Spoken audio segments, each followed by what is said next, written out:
Sumatera Barat dikenal dengan keindahan alamnya yang memukau, serta hamparan sawahnya yang luas sebagai penopang kehidupan masyarakat. Salah satu kawasan pertanian yang memiliki potensi besar adalah Nagari Saniang Baka, Kabupaten Solok. Nagari ini merupakan salah satu sentra penghasil beras Solok, di mana sebagian besar masyarakatnya menggantungkan mata pencahariannya pada sektor pertanian, khususnya budidaya tanaman padi.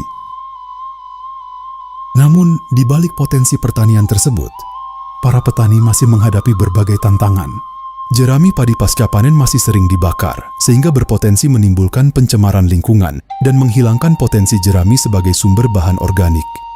Di sisi lain, petani masih bergantung pada pupuk kimia yang harganya terus meningkat tinggi. Penggunaan pupuk kimia secara berlebihan dalam jangka panjang tentu dapat menurunkan kualitas tanah dan merusak lingkungan. Selain itu, serangan organisme pengganggu tanaman juga menjadi penyebab menurunnya produktivitas padi. Kondisi ini semakin diperparah oleh bencana banjir yang merusak lahan pertanian, sehingga petani membutuhkan solusi yang murah, mudah diterapkan, dan ramah lingkungan.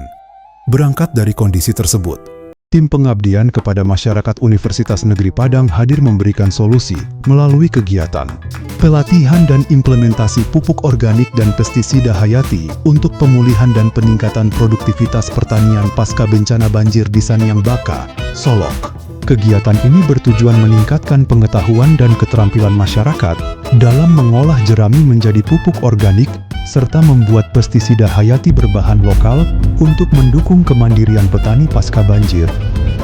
Melalui pemanfaatan pupuk organik yang dihasilkan, petani diharapkan mampu mengurangi biaya produksi dan ketergantungan terhadap pupuk kimia, memperbaiki kualitas tanah, serta menerapkan sistem pertanian yang lebih berkelanjutan. Pelaksanaan program dilakukan secara bertahap, mulai dari survei lapangan, sosialisasi pelatihan, penerapan teknologi, hingga pendampingan dan evaluasi. Sebagai bentuk dukungan terhadap keberlanjutan program, Tim Pengabdian juga menyerahkan komposter dan berbagai peralatan pendukung kepada kelompok tani. Selanjutnya, kegiatan pelatihan dan praktik dilaksanakan bersama 35 perwakilan kelompok tani Nagari Saniang Baka. Kegiatan diawali dengan acara pembukaan, pembacaan ayat suci Al-Quran,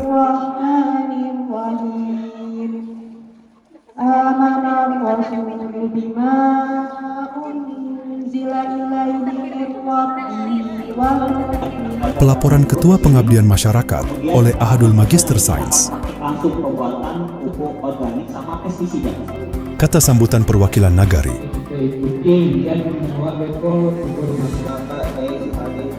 pembacaan doa,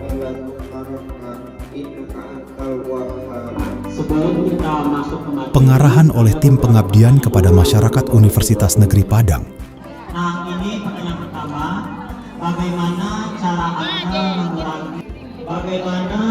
Anda mengendalikan hama pada tanaman pinus? Peserta kemudian mendapatkan materi mengenai dampak pembakaran jerami, penggunaan pupuk kimia secara berlebihan, pemanfaatan jerami menjadi pupuk organik, serta pembuatan pestisida hayati berbahan lokal. Di kampus kalian komposisi kimia. Nah, kalau untuk pupuk kan butuh aja itu N, P. Ada yang nabati, ada yang mikroorganisme, ada yang biokimia. Nah, yang tawa gue itu adalah yang nabati. Nabati itu kan berarti dari tumbuhan. Nah, dari jauh. Setelah sesi materi, peserta mempraktikkan secara langsung pembuatan pupuk organik dan pestisida hayati. Dalam praktik pembuatan pupuk organik, jerami dicacah dan dikombinasikan dengan bahan organik lainnya, seperti daun hijau, kotoran ternak, dan dedak. Bahan-bahan tersebut kemudian dicampur dengan aktivator untuk membantu berlangsungnya proses dekomposisi. Sementara itu, peserta juga mempraktikkan pembuatan pestisida hayati dengan memanfaatkan bahan tanaman lokal yang berpotensi digunakan untuk membantu mengendalikan organisme pengganggu tanaman. Program tidak berhenti pada pelatihan dan praktik awal.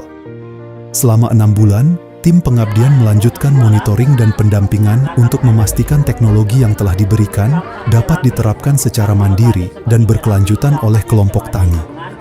Tim Pengabdian juga mendampingi kelompok tani dalam aplikasi pupuk organik dan pestisida hayati. Program ini mendukung pencapaian tujuan pembangunan berkelanjutan atau Sustainable Development Goals, terutama SDG 2, tanpa kelaparan melalui peningkatan produktivitas pertanian dan ketahanan pangan. SDG 12 konsumsi dan produksi yang bertanggung jawab melalui pemanfaatan limbah jerami menjadi produk bernilai guna. SDG 13 penanganan perubahan iklim dengan mengurangi pembakaran jerami dan mendukung pemulihan lahan pasca banjir, serta SDG 1 tanpa kemiskinan melalui pengurangan biaya produksi sehingga mendukung peningkatan kesejahteraan petani. Melalui kolaborasi antara Universitas Negeri Padang dan masyarakat, pemanfaatan jerami menjadi pupuk organik serta penggunaan pestisida hayati diharapkan mampu mendukung pemulihan lahan pasca banjir, meningkatkan produktivitas pertanian, mengurangi pencemaran lingkungan, serta memperkuat kemandirian dan kesejahteraan petani. Universitas Negeri Padang terus berkomitmen menghadirkan inovasi yang berdampak melalui penerapan ilmu pengetahuan dan teknologi untuk mendukung pertanian yang produktif, mandiri, dan berkelanjutan. Kami sangat berterima kasih banyak kepada Bapak dosen dan adik-adik UNP atas pengalaman yang dikasih ke kami. Dan kami berterima kasih banyak dan sangat bersyukur dengan adanya pelatihan-pelatihan ini. Semoga rekan-rekan yang di sini, tiap-tiap kelompok, utusan-utusan kelompok mendapatkan ilmu dan bagaimana